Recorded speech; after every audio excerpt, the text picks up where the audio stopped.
আমরা বিগত ১৭ বছর যে নির্যাতিত নিপীড়িত হয়েছি, গুম খুন মামলা সব কিছুর শিকার হয়েছি। আমরা নেতৃত্ব এমন একটি নেতৃত্ব প্রতিষ্ঠিত হোক যারা তৃণমূলের নেতাকর্মীদের দুঃখ কষ্টকে বুঝবে, যারা তাদের সাথে পাশে দাঁড়াবে, সুসময়ে আসলে তাদেরকে ছুঁড়ে ফেলে দিবে না।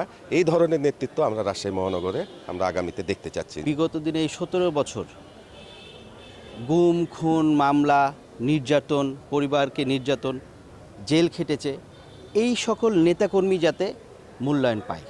শুধু তাই নয়, এই সকল নেতাকর্মীর দুঃখ দুর্দশা যারা বুঝবে, তাদের সাথে পাশে থাকবে।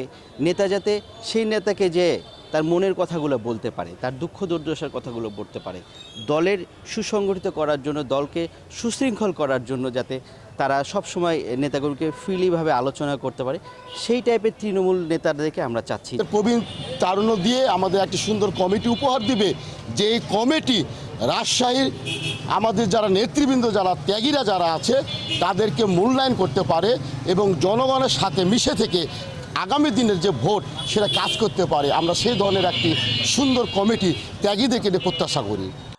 আগামী ১০ আগস্ট রাজশাহী মহানগর বিএনপির সম্মেলন হতে যাচ্ছে।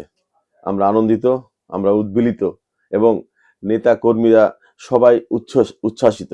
আমরা রাজশাহীতে ইতিপূর্বে বিগত সরকারের আমলে যারা আন্দোলনে আহত হয়েছে, জেল খেটেছে এবং মামলায় জর্জরিত বা 15 বছর যাদের কোর্টের বারান্দায় দিন কেটেছে, সেই সকল নেতাকর্মীদেরকে একত্রিত করে আমরা হাজার হাজার নেতাকর্মীদের নিয়ে সম্মেলনে উপস্থিত হব ইনশাল্লাহ এবং সম্মেলনকে সফল করব ইনশাল্লাহ। গত ২৪ সালের ৫ আগস্ট পরবর্তী যে বিএনপি লেবাস পরে কিছু অনুপ্রবেশ ঘটেছে, আমাদের কিছু নেতা তাদের ব্যক্তিগত স্বার্থ হাসিলের জন্য যে পুনর্বাসন কেন্দ্র খুলেছে, আমরা এই পুনর্বাসন কেন্দ্র থেকে উদ্ধার চাই, নিস্তার চাই, পরিত্রাণ চাই। এখনকার যে নেতৃবৃন্দ আছে, এখানে আমরা সুশৃঙ্খল কোনো পরিবেশ আমরা দেখতে পাচ্ছি না।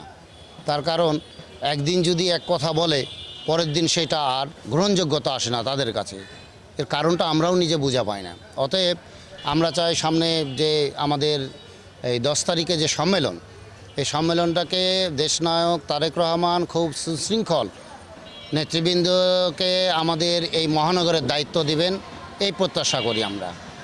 বিএনপির কাউন্সিল আমার মনে হয় আমার চোখে দেখা ইতিহাসের শ্রেষ্ঠ কাউন্সিল হবে, কারণ আমরা এই কাউন্সিল দেখিনি। ওপেন হাউস হবে এবং যদি সভাপতি যদি ৩-৪ জন দাঁড়ায়, সেক্রেটারি যদি 3-4 জন দাঁড়ায়, ওপেন হাউস হবে।